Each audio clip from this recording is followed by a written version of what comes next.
Buenos días. Antes de comenzar, quiero agradecer a la Fundación Amigos Museo del Prado la invitación para dar esta conferencia. Gracias a Alberto Pancorbo, Susana Marabal, Gema, muchísimas gracias, y a todos los voluntarios de la Fundación que siempre hacen posible este tipo de actividades con tanto entusiasmo. Y a ustedes, por supuesto, su presencia aquí hoy. Es una verdadera alegría ver de nuevo a tanta gente reunida para compartir su interés en el arte. Hoy voy a hablar de 4 pequeños cuadros pertenecientes al Museo del Prado que están estrechamente relacionados con 6 lienzos de mayores dimensiones que están en la colección de la National Gallery de Dublín, con los que comparten el autor, Bartolomé Esteban Murillo, y el tema, la historia del hijo pródigo. Ambos conjuntos cuelgan ahora mismo en la exposición que da nombre colgan en la exposición a la que dan nombre, El hijo pródigo de Murillo y el arte de narrar en el barroco andaluz. Para los que no hayan tenido ocasión de visitar la muestra todavía, y les recuerdo que cierra el día 23 de enero, que clausura el 23 de enero, he puesto esta imagen en la que vemos las pinturas a escala, los lienzos de mayor tamaño de Dublín, que son 6, y las 4 menores versiones del Museo del Prado. En esta imagen se ven a escala para que comparen los tamaños de unos y otros. Los 4 pequeños cuadros del Museo del Prado, de factura muy deshecha, con composiciones prácticamente idénticas a los lienzos de Dublín, presentan varias escenas de la parábola del hijo pródigo. El hijo pródigo recoge su ilegítima, la despedida del hijo pródigo, la disipación del hijo pródigo y el hijo pródigo abandonado o el hijo pródigo apacentando a los puercos. Todos estamos acostumbrados a obras de Murillo espectaculares por su técnica magistral y también muchas veces por sus grandes dimensiones. En todas estas, el pintor demuestra su dominio de la materia pictórica, de la composición, de la anatomía, del paisaje, de la luz, del color.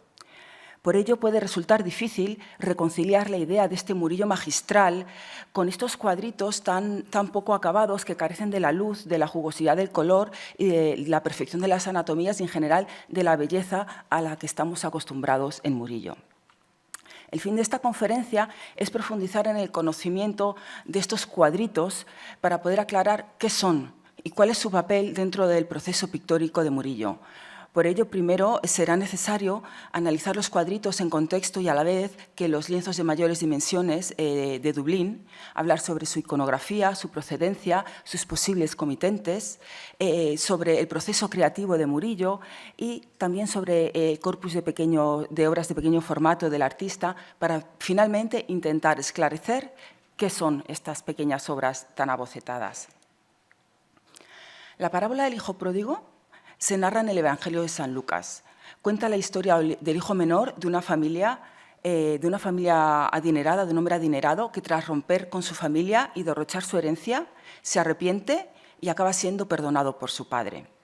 Es una historia atemporal, no tiene lugar en un sitio ni en un tiempo concreto, por lo que Murillo ha decidido situarla en el mundo contemporáneo y representarla por personajes vestidos a la moda sevillana de mediados del siglo XVII.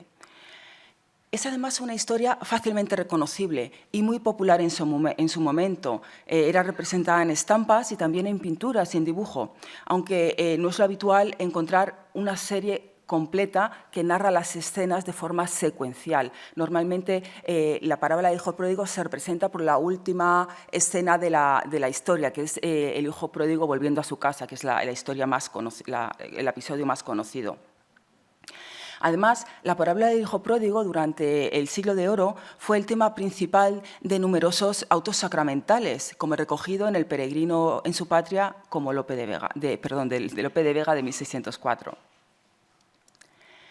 Esta popularidad de la historia le permitió prescindir a Murillo de todos aquellos detalles que no son fundamentales para la comprensión de cada escena y realizar un ejercicio de depuración de todo lo superfluo para crear unas escenas sintéticas de admirable calidad compositiva, demostrando un espíritu opuesto a lo que hoy se concibe como estilo barroco. conduce al espectador de forma muy eficaz a través de toda la historia por medio de unos ingredientes compositivos, los colores, los paisajes, los elementos arquitectónicos y decorativos, reducidos al mínimo y apoyándose sobre todo en los afectos de los personajes y en la forma de relacionarse entre ellos. Esta forma de relacionarse está descrita a partir de sus miradas y sus gestos. Subraya especialmente la relación de cada figura con el protagonista, el hijo pródigo. La atención de todos los personajes está centrada en el hijo pródigo, no solo a través de sus intensas miradas, sino también a través de sus cuerpos, que se giran, se dirigen y se inclinan hacia él. Y esta es la herramienta de la que se vale Murillo a lo largo de toda la serie para designar al protagonista. Murillo sitúa la escena inicial de su ciclo en el hijo pródigo recoge su legítima. La sitúa en un interior oscuro. La luz que penetra en la estancia por la izquierda revela solo los elementos esenciales para que el espectador entienda de un golpe lo que está sucediendo en el episodio y deja el resto en penumbra. El dinero sobre la mesa, ducados de oro, reales de plata, los elementos textiles, como el mantel verde o las sillas de terciopelo rojo, y el atuendo de los personajes son los únicos elementos que muestran que estamos ante una familia acomodada. El padre viste una garnacha púrpura con un cuello ribeteado de suave piel y va tocado con un birrete. Es un atuendo propio de un intelectual. Por su parte, los hijos, tanto el hijo pródigo como el hijo mayor, siguen la moda de los jóvenes adinerados del momento. La atención se dirige en primer lugar y gracias a una iluminación muy dirigida al hermano mayor, heredero del patrimonio familiar y que es el segundo protagonista de la historia, ya que es el que más va a sufrir las consecuencias, tanto económicas como al honor de la familia, de las acciones de su hermano menor. Murillo sitúa, posteriormente, la atención se dirige al padre. El padre, que con la boca entreabierta y las cejas arqueadas, parece expresar una súplica. Su mano izquierda descansa sobre el documento que acaba de firmar, con el que accede a la exigencia de su Benjamín de hacerle entrega de parte de su herencia, mientras la mano derecha se mueve de manera impulsiva hacia el hijo, como una manera de atraer su atención. El dorso iluminado de la mano del pródigo, que contrasta sobre el fondo negro, orienta de nuevo la mirada del espectador hacia el perfil medio oculto de su rostro. El joven está totalmente concentrado en retirar lo recibido e ignora las consecuencias de su decisión sobre su familia. Aquí, como en el resto de las pinturas y como ya he comentado, los personajes tornan sus cuerpos y sus miradas hacia él para señalarle como protagonista. El siguiente episodio es la despedida del hijo pródigo, que tiene lugar ante la puerta de la casa familiar. Murillo no utiliza la arquitectura para situar la escena en un espacio y un momento concretos, y no se corresponde con ningún paisaje urbano de Sevilla. La arquitectura sirve solo para distribuir compositivamente en dos mitades el espacio y crear así una separación física entre el grupo familiar y el pródigo, que evidencia la ruptura sentimental entre ellos. A la derecha del espectador, la familia se dispone sobre los escalones de la entrada para despedir al joven. A la izquierda, este viste sus mejores galas y la capa roja subraya ese protagonismo. Se sitúa de espaldas al espectador sobre su caballo ya en movimiento. Ignora las consecuencias de su partida y se limita a despedirse con el chambergo en la mano. Sigue el camino emprendido por las mulas que se ven al fondo cargadas con todas sus posesiones. Murillo guía la mirada del espectador a través del abanico de emociones que muestran todos los personajes utilizando toques blancos como vehículo. Del cuello del hijo pródigo a la gran pluma de la montera. De aquí al pañuelo blanco con el que la mujer enjuga su llanto. De este a la barba blanca que enmarca el rostro preocupado del padre, quien avanza con rapidez hacia su Benjamín mientras se levanta con la mano izquierda la garnacha para facilitar su movimiento y extiende la mano derecha a modo de despedida o quizás para intentar detener a su hijo. De ella al cuello blanco del primogénito que mira con gran intensidad a su hermano y apoya en brillante escorzo su mano izquierda en la cadera, un gesto de aparente despreocupación que desmiente el pañuelo blanco que aferra con su mano derecha y que delata las lágrimas que le ha causado la ruptura. En la tercera escena de la serie, la disipación del hijo pródigo, se describe cómo éste malgasta su fortuna en un prostíbulo o mancebía. Varias figuras se disponen en torno a la mesa flanqueando al hijo pródigo, que exhibe su nivel económico ostentosamente a través de sus ricas vestiduras, ¿no? la rica camisa, el jubón con bordados de oro y una cadena también de oro que le cruza el pecho. Esta es la primera vez que vemos su rostro completo.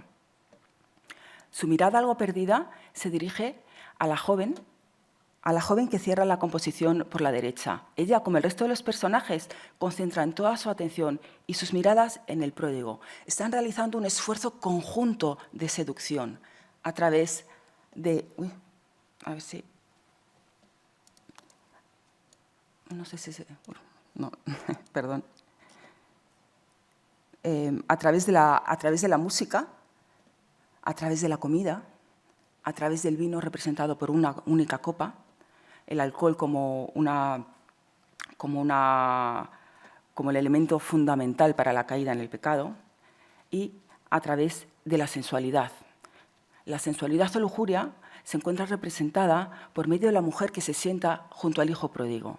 Está ricamente adornada con joyas, luce un esmerado peinado aderezado de lazos y, además, una camisa llamada camisa de pechos, de generoso escote que desvela su profesión. En 1639, Felipe IV había prohibido los jubones escotados por su indecencia, excepto aquellas mujeres, y cito, que ganan con sus cuerpos y tienen licencia para ello, cierro la cita, es decir, las prostitutas. Se ha escrito bastante sobre estas escenas de seducción, curiosamente por la sutileza y por el decoro con el que Murillo representa los vicios, a diferencia de lo que ocurría con las representaciones del mismo tema, por ejemplo, en las pinturas del norte de Europa, donde los vicios son mucho más excesivos. Aquí Murillo alude a los vicios, pero prácticamente no llega a representarlos. Aparecen las prostitutas, pero no hay un contenido sexual explícito. Incluye el alcohol, pero a través de una única copa de vino. Y el joven no está embriagado. La siguiente escena es el hijo pródigo expulsado por las cortesanas. Pero de esta no hay una versión de reducido tamaño y abocetada en el Museo del Prado, como tampoco la hay del episodio más importante y más frecuente representado, el regreso al hogar paterno. Esto nos lleva a plantearnos si en principio este grupo de pequeñas obras lo conformaban seis pinturas y se han perdido 2, o si Murillo nunca llegó a realizar estas 2 escenas. En la expulsión del hijo pródigo, de nuevo un grupo de personas se concentra ante una puerta para despedir al hijo pródigo. Pero en esta ocasión, los sutiles gestos de tristeza que hemos visto en la anterior despedida se convierten en agresivas expresiones de furia. El hijo pródigo ha malgastado su fortuna y no puede afrontar los gastos y las deudas. Por eso aparece con los zapatos rotos, la ropa convertida en harapos. Así que las prostitutas y los sirvientes lo expulsan de la mancebía, armados con palo, escoba, pica y espada. El joven huye despavorido, con los brazos agitando los brazos para esquivar los golpes, al tiempo que abre la boca en un grito de sorpresa, hasta el punto de que enseña los dientes, que es algo muy poco habitual en la pintura de este momento. El hijo pródigo apacenta los puercos es la escena más sencilla y parca en elementos de toda la serie. Murillo demostró aquí su gran habilidad como paisajista, creando un espacio vasto, inhóspito y yermo, que se convierte en un protagonista más de la historia. El hijo pródigo harapiento, que aparece por primera vez solo, está arrodillado mientras reflexiona sobre sus acciones, se arrepiente y confiesa sus pecados. Toda la atención se dirige a su figura semidesnuda, que está en un magnífico escorzo, que evidencia la forma de trabajar de Murillo, a partir del estudio de modelos del natural, y buscando siempre la belleza clásica. Es necesario destacar que, al igual que en las otras pinturas de esta serie, algunos de los pigmentos empleados por Murillo en esta pintura se han degradado. La prevalencia de los tonos de los colores pardos, que antes eran verdes, y especialmente el gris plateado que invade todo el cielo, en origen azul, aumentan la desolación de la composición. El último lienzo el retorno del hijo pródigo, escenifica la vuelta del joven al hogar paterno, tras mostrar su arrepentimiento y confesarse a Dios. Llega a su casa harapiento y medio desnudo, y el anciano al verle corre a abrazarle, mientras el joven suplica perdón de rodillas con las manos fuertemente entrelazadas. Alza la mirada hacia su padre con gran remordimiento y éste le devuelve la mirada llena de amor y perdón. El resto de los personajes centran su atención en los rostros unidos de padre e hijo. Parece que Murillo concibió toda su secuencia narrativa de la serie por medio de parejas, unas parejas que siguen una determinada dinámica. La primera pintura del dúo, de la pareja, es más estática, explica la acción del pródigo, y la segunda pintura de la pareja tiene más movimiento y explica la consecuencia directa de esa acción. El primer par está formado por las dos escenas iniciales en las que el protagonista está rodeado de los miembros de su familia y nos oculta total o parcialmente su rostro. Su objetivo es describir la decisión del pródigo y estudiar los crueles efectos que ésta causa en sus familiares. El segundo par lo componen los lienzos de la disipación del pródigo y su posterior expulsión. Ambos están ambientados en el prostíbulo, primero en un interior y después en un exterior. En el interior los personajes están alrededor de una mesa y en el exterior están en las puertas, es decir, repite el esquema de la primera pareja. Estas dos escenas contienen la paleta más variada y llamativa de toda la serie, con brillantes naranjas, rosas, azules, verdes y amarillos. Además, el mayor número de elementos descriptivos y las acciones con más movimiento de todo el conjunto. En la última pareja, de nuevo descrita con una gama de colores más reducida, se destaca la decadencia y la desnudez del pródigo y se centra en mostrar el arrepentimiento de éste y las reacciones de la familia ante su retorno al hogar, en especial el amor del padre y el resentimiento del hermano mayor ante lo que considera un comportamiento injusto, ¿no?, por parte del padre.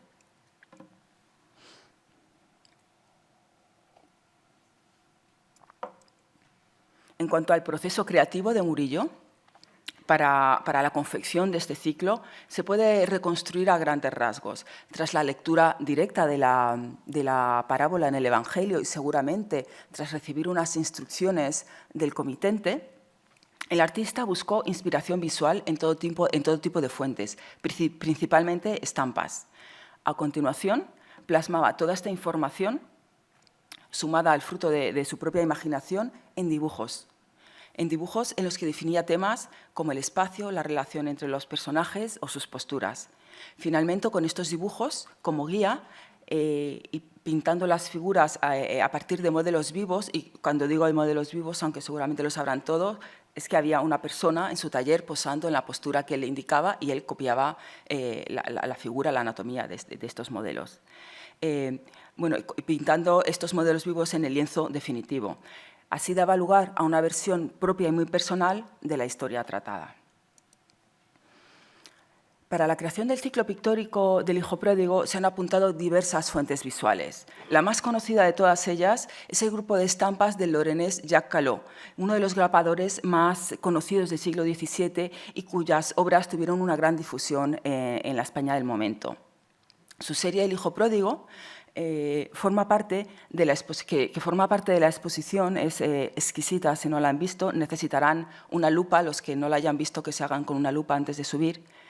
Consta de 11 estampas pequeñas que tienen el tamaño entre un sello y un cromo, que se forman de una portada, esta es la portada, y 10 episodios en formato de aleluya, es decir, que narra las peripecias del hijo pródigo en diversas viñetas, y en la parte de abajo hay una leyenda explicativa en verso.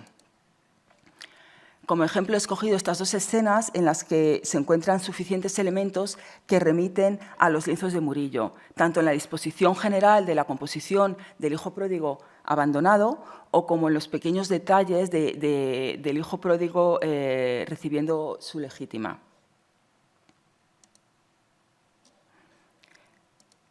El mantel con flecos, la postura del padre, su vestimenta y especialmente el gesto de la mano. El gesto de la mano con el que intenta llamar la atención de su hijo y que es un gesto fundamental para entender su estado de ánimo. Pero Caló no fue su única fuente de inspiración. Creemos que otra de las principales fuentes fue este Aleluya de carácter popular, poco ambicioso desde el punto de vista artístico, pero de una gran potencia visual. De autor anónimo, fue publicado por el holandés, y perdón porque no sé holandés y seguramente lo estoy pronunciando mal, Claes Jans Visser, en la primera mitad del siglo XVII. Se compone de 8 viñetas, cuyas leyendas recogen dichos populares holandeses. Su autor debió de beber de las mismas fuentes que Caló, ya que comparte ciertos detalles en sus estampas, como las meretrices blandiendo las escobas y las espadas en la escena de la expulsión del hijo pródigo, que no la veo bien aquí, es muy pequeñito. Parece claro que Murillo volvió la mirada a este Aleluya para plantear casi todas sus escenas. La única escena que ignoró totalmente, seguramente por su contenido sexual demasiado explícito, fue la escena de la mancebía. Los otros 5 episodios comparten la sencillez compositiva, un número menor de personajes que además ocupan el espacio de una manera muy rotunda y una arquitectura y unos elementos secundarios mucho menos relevantes que en las estampas de Caló.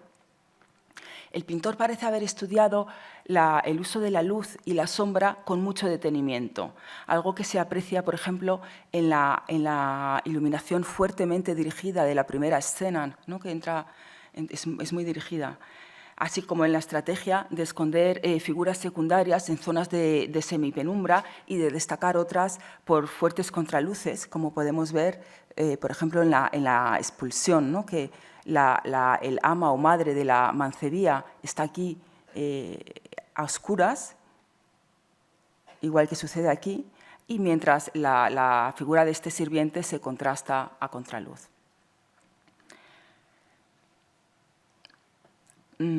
Además, emuló los escenarios o disposición de las figuras y su forma de relacionarse, y algunos personajes muy concretos, como las sirvientas o las mujeres, no se sabe realmente quiénes son, las mujeres que lloran con las manos en un pañuelo en la escena de la despedida. Y en esta misma escena, por ejemplo, esta figura que está a lomos de un caballo, Murillo se inspira en ella, la trae a un primer plano y la convierte en la figura del pródigo. En lo que respecta a la interpretación de la iconografía de la historia del hijo pródigo, si nos fijamos en la historia evangélica, es muy sencilla. Es una reflexión sobre el libre albedrío, la ruptura con el Padre Dios, las malas decisiones que desembocan en el pecado, sus nefastas consecuencias, el arrepentimiento, la confesión, la necesidad de volver a casa y, finalmente, el perdón del Padre.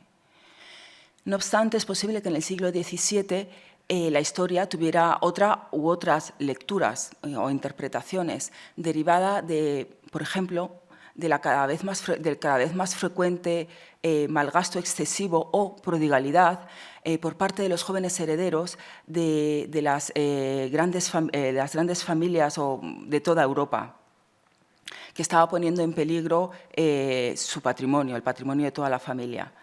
El comportamiento de estos pródigos se puede enlazar, además, con las críticas al gasto amoral en vicios y lujos excesivos que estaba llevando a la ruina a muchas de las grandes familias europeas. Este malgasto había sido duramente criticado por humanistas y teólogos de toda Europa, como el valenciano Juan Luis Vives o el alemán Martín Lutero, así como por órdenes religiosas como las de los franciscanos y jesuitas, quienes lograron imponer la idea de que la riqueza solo se justificaba si servía para ayudar a los pobres.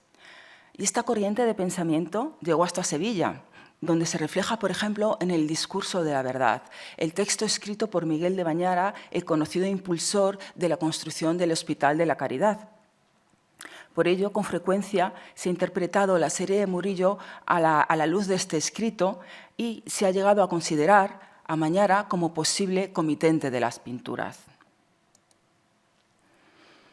Esta es una posibilidad muy sugerente, como sucede con casi todas las obras de arte. Para interpretar correctamente la lectura o lecturas, en concreto esta serie, sería muy útil conocer la personalidad de su comitente. Sin embargo, nada se sabe por el momento del origen de la obra de Dublín, a pesar de la calidad de las pinturas, de la fama de su autor y de la singularidad como serie, porque no era frecuente encontrar una serie pictórica con este tema. No se encuentra ni en inventarios contemporáneos a Murillo, ni en cartas de pago, ni se menciona en las descripciones de los cronistas contemporáneos a Murillo, como Diego Ortiz de Zúñiga, ni en las de biógrafos posteriores, como Antonio Acisclo Palomino, en el siglo XVIII, o en el siglo XIX, en el diccionario de Agustín Cián Bermúdez. Lógicamente, todos estos estudiosos y biógrafos se centraron en hablar de las obras de Murillo a las que tenían acceso y que estaban a la vista de todos los sevillanos, y los grandes encargos eclesiásticos para la catedral, para hospitales, para conventos y para iglesias, pero a menudo obviaron, lógicamente también por su difícil acceso, las cuantiosas obras que realizó para comitentes particulares, escenas de género, alegorías, retratos y especialmente pinturas devocionales, y también, por supuesto, las series, como la del Hijo Pródigo, que además es la única serie de Murillo que se conserva íntegra. Estos trabajos privados presentan tamaños muy diversos, desde medallones de pocos centímetros de altura hasta pinturas de casi 3 metros. Y, por ejemplo, tenemos en el Museo del Prado la Inmaculada de los Venerables, ¿no? Y he puesto como contraste esta maravillosa Inmaculada Concepción sobre cobre que está en la colección Arango, y esta escala para que vean las diferencias en tamaños. Las dimensiones de estas obras variaban dependiendo del tipo y superficie de estancia a las que iban destinadas, dependiendo del uso que se les iba a dar, lógicamente, y también del poder adquisitivo del cliente. Por las dimensiones de los lienzos de esta serie, que son más o menos unos 160 centímetros de ancho con el marco incluido, su tema más moralizante que piadoso y la presencia de 2 escenas en las que aparecen prostitutas, se puede concluir que la serie estaba pensada para colgar en una estancia pública de recibir y no en un espacio dedicado a la oración, como un oratorio. Por otra parte, la inversión, un encargo de 6 lienzos de estas dimensiones a Murillo, que en estos años, entre 1660 y 1665, estaba en lo más alto de su carrera, es una clara prueba del poder adquisitivo y del estatus social del comitente. El pintor, desde luego, tenía una larga lista de clientes adinerados que se podían haber permitido este gasto. Por ahora podemos eliminar de ella de manera cautelar y no definitivamente a un puñado de amantes de la pintura de Murillo, cuyas colecciones han sido ampliamente estudiadas, como las del canónigo Justino de Neve y las del comerciante Nicolás de Omazur, ya que no hay rastro de las obras en sus inventarios y en sus documentos. También podemos eliminar a altos cargos eclesiásticos, porque el tema parece ajustarse más a un hombre de familia con responsabilidades familiares, y también por la aparición de las escenas con prostitutas, que son poco decorosas para un hombre de la Iglesia. Y esto se ha mencionado ya en varias ocasiones, pero parece que las 2 escenas con prostitutas estuvieron varios años enrolladas, porque muestran daños de haber estado enrolladas, es decir, es posible que estuvieron varios años escondidas precisamente por las escenas, porque aparecían prostitutas y era poco decoroso. Nos inclinamos a pensar, dado que esta serie no salió de España, permaneció en España hasta finales del siglo XIX, hasta 1867, que su comitente podría haber sido un aristócrata o un rico comerciante español. Se ha especulado que la serie pudo ser adquirida al propietario original, al comitente, por el primer marqués de Narros, Jerónimo Francisco de Guía, quien a finales del siglo XVII fue presidente de la Casa de Contratación de Indias en Sevilla, ya que la primera noticia documental sobre esta serie la encontramos en las colecciones de su bisnieto, el cuarto marqués de Narros. Sin embargo, no hay rastro de estas pinturas en la colección, el inventario de bienes del primer marqués. En cuanto a la procedencia de los 4 cuadritos del Prado, la primera mención aparece en el siglo XVIII, en el inventario que se levantó a la muerte de don Miguel de Espinosa, el segundo conde del Águila, sevillano, y estaban descritos de la siguiente manera: 4 cuadritos de atercia de la historia del hijo pródigo, su autor Murillo. Este ilustrado sevillano era descendiente del historiador y cronista del siglo XVII que ya hemos mencionado, Diego Ortiz de Zúñiga, a quien Murillo había retratado hacia 1653, es decir, era cliente de Murillo y tenía una relación. El conde del Águila contaba con una extraordinaria colección de 330 pinturas, casi todas ellas de artistas de la escuela española, y de mano de Murillo poseía también varias pinturas, varios lienzos. Todavía no se conocen las circunstancias del ingreso de los cuadritos de Murillo en las colecciones del conde del Águila, y se ignora asimismo si a su muerte la colección, esta gran colección, permaneció unida en manos de la familia, bien de su esposa o bien de su heredero, el tercer conde del Águila, o si tras su fallecimiento la colección se dispersó. En todo caso, tanto su esposa como su hijo murieron en 1808 y es muy probable que en este momento la colección se desperdigara y los 4 cuadritos de Murillo ingresaran en el mercado artístico, donde muy pronto se perdió la conexión con su autor.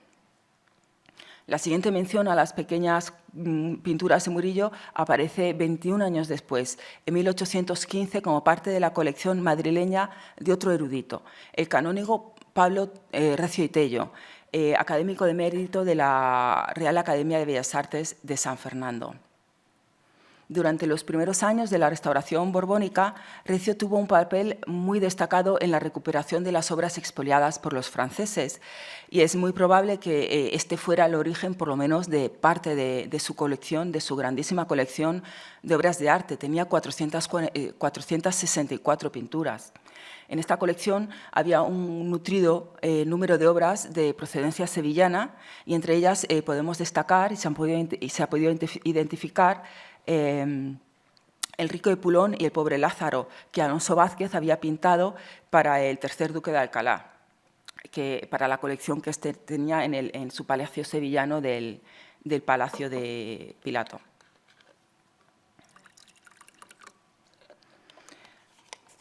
Perdón.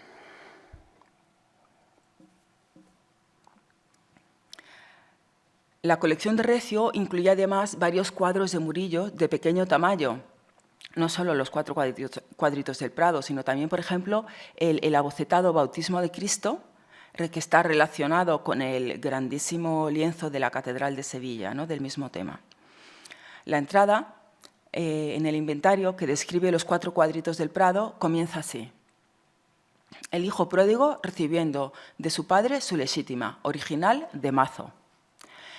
La atribución a Juan Bautista Martínez del Mazo, el pintor y yerno de Velázquez, es una confusión comprensible si tenemos en cuenta que el autor del inventario no estaría acostumbrado a ver estas obras pequeñas de Murillo tan abocetadas, y además, sobre todo, si no conocía la serie grande que ahora está en Dublín y que en ese momento estaría seguramente en una colección privada del norte de España de muy difícil acceso.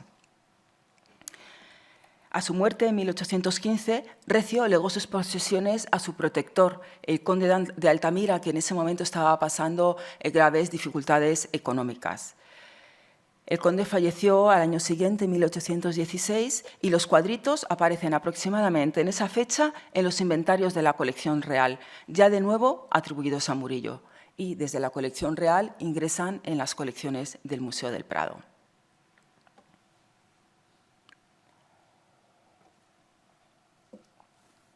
Aunque se desconoce la ubicación de ambos conjuntos de obras, la de Dublín, el conjunto de Dublín y el del Prado, en vida de Murillo, es posible que algunos personajes de su entorno llegaran a conocer las composiciones bien a partir de la serie de Dublín o bien a partir de las pequeñas composiciones del Prado. Y en concreto me refiero al ya mencionado Miguel de Bañara y probablemente otros miembros de la Hermandad de la Caridad, a la que también pertenecía Murillo, quienes le encargaron para la iglesia de su hospital el gran lienzo del retorno del hijo pródigo, cuya composición está claramente inspirada en la de Dublín o quizás en la del Prado. Aunque esta escena es mucho menos sintética, cuenta con más elementos secundarios y la gama cromática es mucho más rica. Es una inspiración, no son exactas. Se podría especular que Murillo conservaba las pequeñas versiones abocetadas para repetir las composiciones en el futuro, o incluso que se las enseñaba a posibles clientes como una especie de muestrario de sus trabajos ya hechos, para que pudieran valorar el encargo. Pero lo cierto es que el papel de estas pequeñas versiones abocetadas en el proceso pictórico de Murillo no está absolutamente claro y todavía se debate su función exacta. Y desde luego, estas no son las únicas obras de pequeño formato del pintor sevillano. En el siglo XVII existió una considerable demanda por parte de los comitentes particulares de pinturas de su mano de reducidas dimensiones y sobre distintos soportes, sobre cobre, sobre lienzo, sobre tabla y también sobre piedra. Estas obras estaban generalmente destinadas a la devoción privada y representaban escenas de la Sagrada Familia, de la Pasión de Cristo, santos y también especialmente inmaculadas. En ellas se puede apreciar su grado de virtuosismo, que le permitía crear composiciones excelentes en superficies muy, muy limitadas, con un minucioso acabado y un exquisito cromatismo. Murillo no era el único pintor del barroco en producir pequeñas pinturas en soportes diversos. Era un tipo de arte con una alta demanda entre los comitentes privados y una práctica habitual entre los numerosos pintores del siglo, tanto en el ámbito sevillano, y aquí, por ejemplo, he puesto un par de pinturas del pintor coetáneo a Murillo, Juan de Valdés Leal, de unos 24 centímetros de altura, son una maravilla. Y luego, en el ámbito de la corte, este óleo sobre cobre bañado en plata, maravilloso, de Juan Bautista Maíno, que se puede ver ahora mismo en la colección permanente, y es realmente precioso. Cuando se empezó a estudiar el corpus de obra de pequeño formato de Murillo, que es bastante numeroso, los especialistas advirtieron un grupo de pinturas, más de 30 según Jonathan Brown, unas 19 según Peter Cherry, que repiten composiciones de lienzos de mayores dimensiones y como los 4 del Prado, presentan una factura muy deshecha. Aunque son todas obras pequeñas, presentan dimensiones un poco variadas. Por ejemplo, este de aquí, que tiene pues, como 90 centímetros de alto, y luego un grupo más numeroso que presentan entre 25 y 35 centímetros de alto. Lo que tienen en común estas obras, aparte de la diferencia en sus tamaños, es que están muy bocetadas, están solo en fase de bosquejo. Y parece que Murillo no ha pretendido hacer un estudio correcto ni de la iluminación, ni de la anatomía, ni de la perspectiva. He puesto estas obras a escala para que puedan comparar el talento de Murillo para pintar en pequeños formatos y las pinturas abocetadas. Este es el mismo óleo sobre cobre que hemos visto antes de la colección Arango, y esta es una versión reducida, abocetada, del gran lienzo de más de 2 metros de alto de Santa Justa y Rufina del Museo de Bellas Artes de Sevilla. De nuevo, esta comparación, ven la perfección, la jugosidad, ¿no? la pintura magistral de Murillo, que siempre tiene un nivel técnico altísimo, comparado con esta carita de la santa, que apenas está definida, y es claramente no porque no pueda, sino porque no tiene intención, no ha querido hacerlo, no ha querido. De nuevo, la Inmaculada comparada con los rostros del hijo pródigo y la cortesana. Igualmente, una pintura muy abocetada en la que para nada ha pretendido terminar ni hacer un estudio correcto, por ejemplo, de la mano, ¿no? Y un último ejemplo, este medallón que tiene 5,5 centímetros de alto, es minúsculo en comparación con las obras abocetadas, ¿no?, del Museo del Prado. Es decir, Murillo técnicamente es magistral y puede pintar en el tamaño que él quiera. Teniendo en cuenta la probada capacidad técnica de Murillo para pintar en tamaños reducidos y el número considerable de estas obras de factura bocetada, su realización debió de responder a un objetivo concreto y su papel dentro de todo el proceso creativo de Murillo hubo de ser relevante. ¿Con qué fin fueron pintados y cómo se relacionan con sus versiones más grandes? Los críticos todavía lo debaten. Jonathan Brown defendió que su estilo de desecho responde a que eran trabajos preparatorios para las pinturas de mayor tamaño. A su vez, Peter Cherry matiza, con acierto creo, que si bien Murillo podía haber realizado lienzos de presentación a petición de algunos clientes y bocetos preparatorios al óleo para algunos encargos especiales, lo habría hecho solo de forma ocasional, es decir, que no se trataría de un procedimiento sistemático o habitual dentro de su proceso creativo. Otra opción es que fueran ricordi, es decir, cuadros que se conservaban como recuerdos de un trabajo o como base para otros trabajos futuros. O quizás estos cuadros abocetados combinaban todos estos propósitos. El uso de bocetos preparatorios, en todo caso, en el proceso creativo de los pintores del siglo XVII, es un fenómeno que todavía hay que estudiar con más detenimiento. Y para ello podemos volver la mirada a lo que los tratadistas españoles del siglo XVII comentaban en sus escritos. El pintor Vicente Carducho, que trabajó en Madrid unas décadas antes de que naciera Murillo, es ligeramente anterior a Murillo, describió en su tratado Diálogos de la pintura de 1633 que los pintores se apoyaban en, y cito, borroncillos de colores, que es todo el concepto. Cierro la cita. Utilizaban estos borroncillos para idear la composición y a través de estos borroncitos sus ayudantes pasaban las composiciones al lienzo mayor. El propio Carducho utilizó para sus proyectos de mayor envergadura estos borroncillos. Seguramente era parte del material que le entregaba a sus ayudantes, quienes eran los que finalmente transferían la pintura a los lienzos de mayor dimensiones, pintaban y luego el maestro retocaba, ¿no?, lo que ellos habían hecho.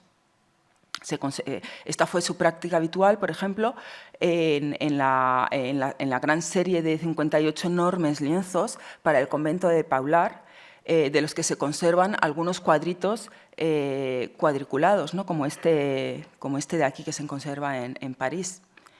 Entonces es posible que estos borroncillos, cuya misión es fijar aspectos concretos como el color, la luz, la escala, la perspectiva y finalmente el efecto general de toda la composición, antes de pintar sobre el soporte final, es posible que estos borroncillos sean lo que hoy en día denominamos bocetos preparatorios.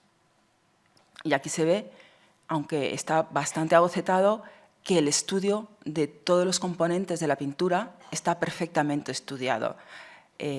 No hay ningún fallo.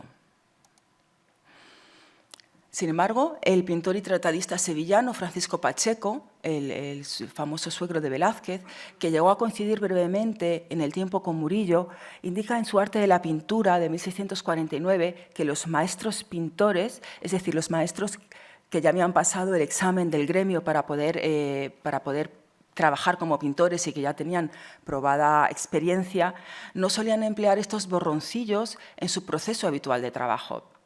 Escribe que él mismo había realizado de joven lienzos pequeños al óleo para trabajar sus composiciones y que los repasaba y los modificaba una u otra vez y solo cuando consideraba que ya los había acabado transfería el resultado a una superficie mayor. Pero opina que este sistema de trabajo no es digno de los maestros experimentados, como él en ese momento, que ya debían pintar directamente a partir de dibujos y del natural, o sea, desde modelos. Según el análisis de los numerosos dibujos conocidos de Murillo y de los estudios técnicos que se han realizado a muchas de sus obras, se confirma que Murillo seguía el procedimiento de trabajo descrito por Pacheco, propio de los maestros experimentados. Es decir, que no recurría a bocetos al óleo y que como guía. Entonces, los escasos arrepentimientos o pentimenti en sus obras muestran que tenía una idea muy clara de la composición cuando empezaba a pintar. Y aunque podía realizar algunas modificaciones, estas eran generalmente mínimas en el colorido o en pequeños detalles de la composición. He puesto aquí el dibujo del famoso lienzo de las Santas Justa y Rufina, a partir del cual él pintaría el gran lienzo. no lo realizaría a partir del cuadrito abocetado. Aunque, como he dicho, los arrepentimientos en los lienzos de Murillo son mínimos, son normalmente detalles pequeños, en la serie El hijo pródigo sí que se han encontrado algunos arrepentimientos significativos que se pueden detectar a partir de las radiografías de ambas versiones del hijo pródigo abandonado o apacentando a los cerdos. Mientras a simple vista ambas pinturas son prácticamente idénticas y solo en una observación más atenta se detectan algunas divergencias en el espacio, en la escala del hijo pródigo, que parece que está más cercano en el cuadrito del Prado, en algunos detalles del paisaje. Parecen pinturas idénticas, pero al comparar sus radiografías se descubre un cambio significativo. Hay un gran edificio en ruinas en el fondo del cuadro de Dublín, que es este. Se ve este gran edificio en ruinas, que el pintor finalmente cubrió con pintura, lo vemos aquí, en la pintura visible no se ve, y que no aparece en la radiografía del cuadrito del Prado.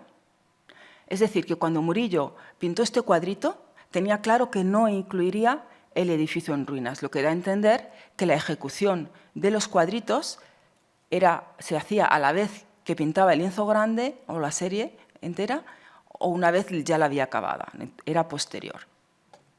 Esto elimina en principio la posibilidad de que estos cuadritos fueran tanto cuadros de presentación para que los clientes dieran el visto bueno o valoraran el encargo, y también que fueran pinturas preparatorias para los lienzos grandes. Y corrobora la teoría de que son ricordi,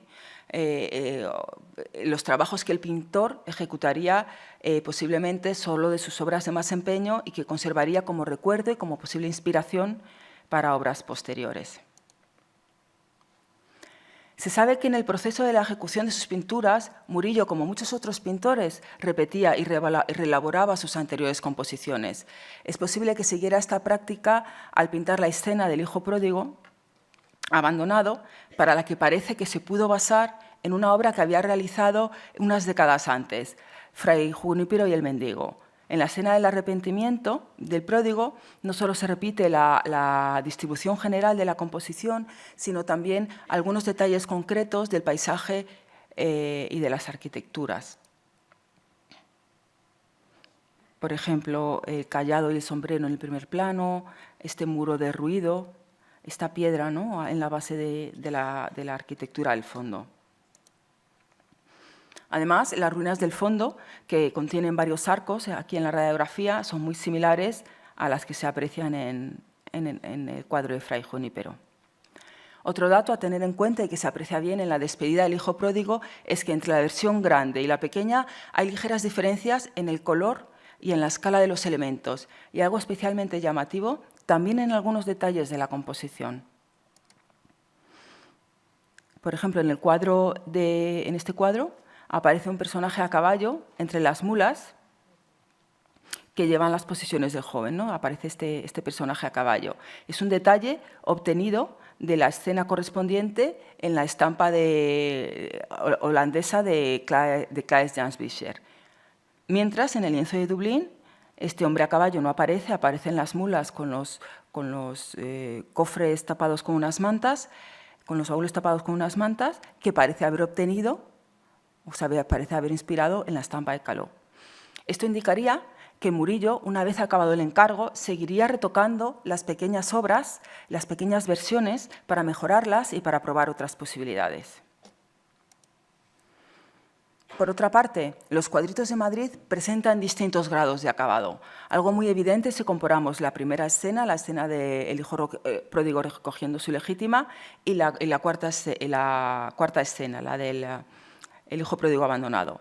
La primera responde a una escena muy temprana del trabajo, del proceso pictórico. Es prácticamente un bosquejo, por lo que carece de sombras, de luces y de las capas de color finales, que son las que dan coherencia al espacio y personalidad a las figuras. Estas figuras ven que resultan algo torpes. Mientras, la figura del hijo pródigo apacentando a los cerdos está mucho más terminada y realmente casi se podría considerar una obra terminada. Se desconoce si Murillo guardó consigo estos cuadritos abocetados a lo largo de toda su vida. Existen antecedentes de pintores que conservaban piezas de este tipo, como recuerdo de su trabajo, y este es el caso del Greco. El pintor y tratadista Pacheco, a quien hemos mencionado, escribe que el hijo del Greco en 1611 le había enseñado de su padre, y cito, los originales de todo cuanto había pintado en su vida, pintados al óleo en lienzos más pequeños, cierro cita. Es decir, que Murillo pudo haber hecho lo mismo, pero no se tiene constancia de ello. Se ha propuesto que Murillo pudo mantener consigo todas estas pequeñas obras, todo el conjunto de pequeñas obras, y que a su muerte pudieron ser vendidas junto con el resto del material de su taller, pero como material de trabajo. Yo esto no lo encuentro muy plausible porque, dado que se habían vendido varios bosquejos suyos, es decir, obras sin acabar, obras inacabadas, en almonedas junto con obras de arte, tiene sentido que estas pequeñas obras abocetadas tuvieran por lo menos el mismo estatus que una obra sin terminar de Murillo, que se consideraran también una obra de arte. Y de hecho, aunque no aparecen en el inventario post-mortem, es posible que el propio pintor las hubiera regalado o vendido a amistades y clientes antes de que se vendiera su taller. La presencia de cuadritos abocetados en las colecciones del siglo XVII, como la de su hijo Gaspar, que poseía la pintura abocetada de la Santa Justa y Rufina que hemos visto antes, seguramente fuera esa, así como otros cuadritos abocetados en las colecciones de uno de los coleccionistas más famosos de Murillo, que es Nicolás de Mazur, del siglo XVII. Él poseía, y cito, un liensecito pequeño, borrón de la historia de Rebeca, dando de beber a Jacob, original de dicho Murillo. Seguramente este liensecito que menciona sea la versión abocetada del cuadro del Prado con el mismo tema que hoy figura, que está en la exposición en la sala C. La presencia de estas obras en estas colecciones corrobora con cierta seguridad que, independientemente de su tamaño o de su grado de acabado, estas piezas se valoraron, a nuestro juicio, como obras de arte de mano de Murillo y no como material de obrador. De esta manera, y para finalizar, llegamos a las siguientes conclusiones. Que probablemente los cuadritos abocetados de Murillo, entre los que se encuentran los cuadros del hijo pródigo, fueron ejecutados después que las composiciones mayores. Que posiblemente la mayor parte de ellos no eran bocetos preparatorios ni cuadros de presentación para clientes, sino que más bien eran un recuerdo de un trabajo ya hecho. Que no pretenden ser una copia exacta de las composiciones mayores, sino simplemente una traducción superficial de estas composiciones a un tamaño más reducido.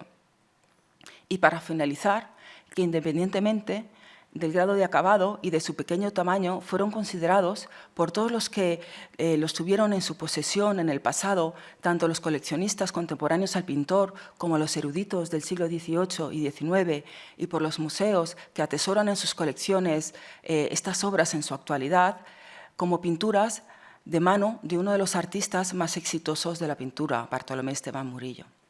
Muchas gracias.